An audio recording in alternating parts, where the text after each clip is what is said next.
නරකයි දූෂිතයි මේ මල් පැල ටික ගේන්නේ මල් පැල ඔක්කොම අද එළියට දාන්න ඕන කියලා කිව්වේ පාර්ලිමේන්තුව සුද්ධ කරමු කියලා කිව්වේ. හැබැයි අද ලොකට වැඩ කරන්න කට්ටිය නැහැ වැඩ කරගන්න බෑ පිරිස නැහැ කියන කාරණේ අද ඇවිල්ලා තියෙනවා. දක්ෂිණාංශික අය වුණත් අපි කහුව කරන් අපි පාලනය ගෙනියන්න ඕන තත්ත්වයට අද බංකොලොත් වෙලා තියෙනවා. පුළුවන් කෙනෙකුට මේ ආණ්ඩුව බාර දෙන එක මිසක් එක්කෙනා අරගෙන මේක ගොඩ දාන්න පුළුවන් කමක් නැහැ. දැන් මේ ආණ්ඩුවත් මේ දවස්වල ඇඩ්වර්ටයිස්මන්ට් දාගෙන ඉන්නවා කියන එක තමයි මට පේන්න තියෙන්නේ. ඉතින් ඇඩ්වර්ටයිස්මන්ට් දැම්මම කවුරුත් ඇප්ලයි කරන්නේ නැහැ. මොකද මේ කම්පැනි ෂුවර් නැති හින්දා. මොකද ගෙවීම් කරන්නෙත් නැහැ ඊළඟ ප්‍රශ්නේ ගෙවීම් කොහොම යන්නේ?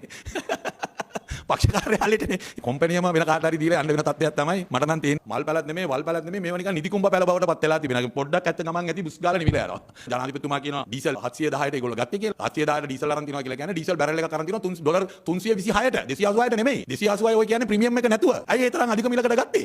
දැන් අපි අල්ලසා දූෂණ කොමිසමේ පැමිණිල්ලක් දාලා තියෙනවා. ඉතින් මොකටද මේ ජනාධිපති කොමිසමක් දැම්මේ? ගල්ලංගුරු මේ ගෙන්වීමේ ක්‍රියාවලිය වංචාවක් තියෙනවා කියලා. ඒ සම්බන්ධයෙන් ලොකු කතාවක් ගෙතුවා. පූර්ණ බලතේ කොමිසම් සභාවක් පත් කරාට පස්සේ එතනින් එහාට යන්න බැරි වුණා මේ ගල්ලංගුරු සිද්ධියත් එක්ක. ඇත්තටම ගල්ලංගුරු සිද්ධිය බූමරංගයක් වුණා විපක්ෂයට. මේ ගෙපු අපේ කපිල මැතිතුමා එතුමා ප්‍රකාශයක් කරා අල්ලස් කොමිසම. මම මේ ගත්ත මුදල් අහවලුන්ට දුන්නා කියලා. ඒ කට උත්තරේ ගන්න තමයි මහින්ද මහත්තයාට එන්න කිව්වේ. මුළු රටෙම නාලාගිරිය අතට රාපෙව්වා වගේ කට්ටිය අරන් ගිහිල්ලා රාජ්‍ය නායකයට හෙන ගහපන් කියලා කිව්වා. ඉතින් බීපු මිනිස්සු කලහකාරී ලෙස රාජ්‍ය ආයතන ඉස්සරහා හැසිරෙනවා. බෞද්ධ සාහිත්‍යයේ සඳහන් වෙන චේතිය රජතුමාට වඩා බොරු කියන රජෙක් විදියට වර්තමාන අතිගරු ජනාධිපතිතුමා ඉතිහාසගත වෙනවා. මැරුණ මිනිහෙක්ගේ මුහුණට iPhone එකක් අල්ලලා අන්ලොක් කරනවට වැඩිය ලේසියෙන් අද ජනතාව ඔබතුමා කියන බොරු තේරුම් ගන්නවා. S2 ලොකු කළා මේ ඇඟිලි තුන ලුණු කුඩු ගන්න මුද්‍රාවෙන් කිව්වනම් අන්න ඒක ජනතාව අන්දපු පච. දැන් මේ වර්තමානයේ ඔබතුමා කියන එදා වේල පච. එදා වේල පච කියන්නේ වෙනම ක්‍රමයකට. ඇස් පුංචි කළා මේ දබරංගිල්ල පාල්දි කොක්ක වගේ කරලා කියනවනම් අන්න එදා වේල පච. නීතිය උඩින් කවුරුත් නැහැ කියලා කියපු පච. ඔබතුමාගේ පැලවත් අර මල්ලිලා ටික මල්වානේ ගෙදර අයිති කරගෙන ඉන්නේ නීතියට උඩින්ද යටින්ද? ටෙල්විනි සිල්වා මේ දින වේදිකාවේ කියන්නේ අල්ලංගුරු කොමිසමේ වාර්තාව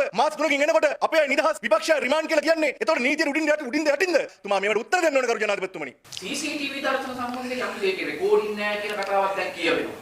අනේ මල්ලි ඒක නම් මාරම වැඩක් මේ. ඒක මට මේ වෙලාවේ උත්තරයක් දෙන්න බෑ. ඇත්තටම එහෙම මේක මාර වැඩක්. ඉතින් එහෙම රෙකෝඩ් නොවෙන්න හේතුවක් මම දන්නේ නැහැ මට හිතා ගන්න බෑ. මේක මේ විදිහට ගියොත් අපිට කිසි විදිහකට ගොඩ එන්න බෑ. අර අංක වලින්ම පමණක් විග්‍රහ කරන්නට උත්සාහ කරන මේ ආර්ථික ප්‍රතිපත්තිය අපි හැමදාම විවේචනය කරේ හේතුවක් ඇතුව.